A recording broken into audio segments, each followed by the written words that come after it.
Cavin Elizabeth, and I'm a wedding photographer based in San Diego. And today I'm going to be talking to you guys about the differences between round and long tables, which are also known as farm tables. A lot of brides have questions about what are the differences, why does it matter, what can we do, whatever, and I'm going to tell you guys all about it. So to start off, rounds are typically the most common. They're more traditional, they're more classic. A lot of venues will have round tables already there, so they do often tend to be cheaper. You can fit more people on them, so sometimes, depending on your size, you could fit 8 or you could fit 10 people at a round table comfortably. That is the key word, comfortably. Do not stuff tables too tight because you want to save money. Make sure your guests have room to move their elbows and room to just breathe and eat. Now, when it comes to a round table, most centerpiece types will work nicely. So you could do a low centerpiece, you could do a couple different candles around it, you could do a tall centerpiece if you wanted to. Pretty much the one thing that I would not recommend for a round table is some sort of floral runner. Now, if you have a great designer, you might be able to make it work, but that sort of thing looks better on a longer table and it doesn't take up too much space because it drapes off the sides. So I would say try to avoid runners of flowers or greenery on a round table, but otherwise you'll be pretty good to go with anything. Now, it is really easy for your guests to socialize at a round table because they can see a lot of different people very easily. And as long as you don't have a giant centerpiece that blocks everybody's view, then they'll be able to talk with mostly anybody at that table, which is really great for kind of having your guests mingle during your wedding.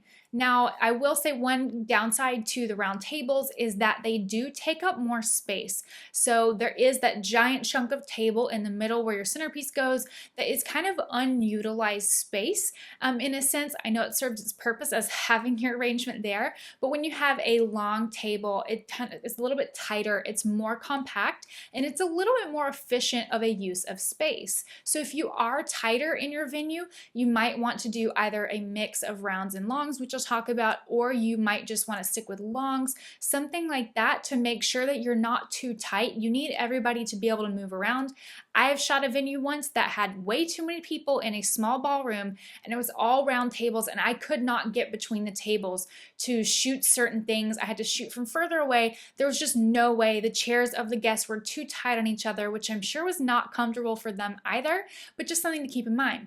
Now, you could also use this to your advantage. Maybe your venue is kind of large and your guest count isn't going to fill it out all the way. If you don't have the money to put hedges or draping to kind of close off your space, round tables will take up more room. You can spread them out a little bit more so you can make this space look like it fits better if you want to do all round tables and use up a little bit more of that space than you would if you had just long tables. Now, long tables are my personal favorite. I find them to be a little bit more modern, more unique. I find that you can put more things on the table without it looking overstuffed in most cases, but it's just my personal preference. I prefer the look of them. Now, one thing I'll say is it can be a little bit harder to talk with all guests. You're kind of leaning down.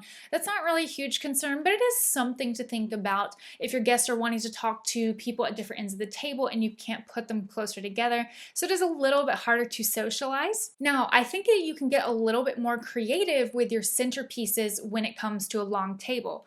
My personal favorite, which it does cost a little bit more money, but I think it looks so beautiful, and you could save this for just the head table, is to have a main arrangement in the middle and 2 satellite arrangements on the side that might be a little bit smaller. Or you could have a main arrangement, a couple of bud vases, or you could have a linen runner going down the side, arrangements and candles on that with a little bit of greenery or flowers mixed in. There's just a lot of different things that you can do and you have that space to kind of fill it. As long as it's not too wide, you can take up as much of the space as you want, as long as your guests have enough space for their plate and their glassware. Don't ever stuff it too much. Don't go too thin on the table, but you can really go crazy with so many different kinds of centerpieces and decor on a long table.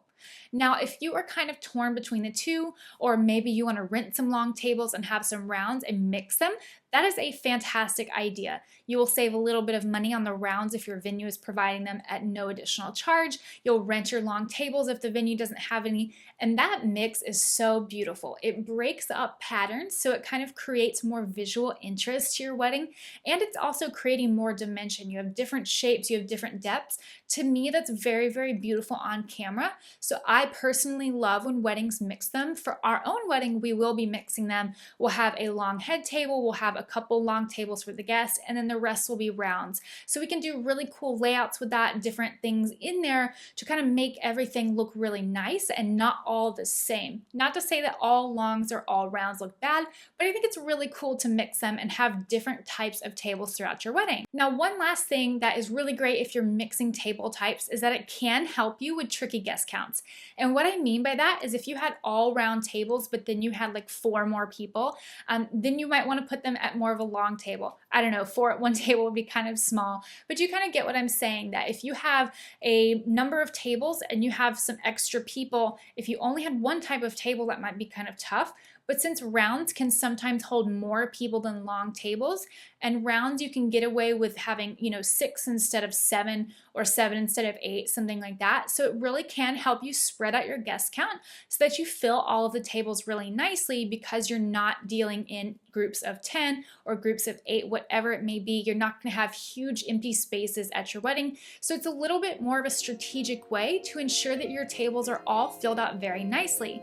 So I hope you guys found this video helpful. If you have any more questions about table shapes, leave them in the comments, or if you have requests for future video ideas, let me know, and I'll see you guys next time. Bye!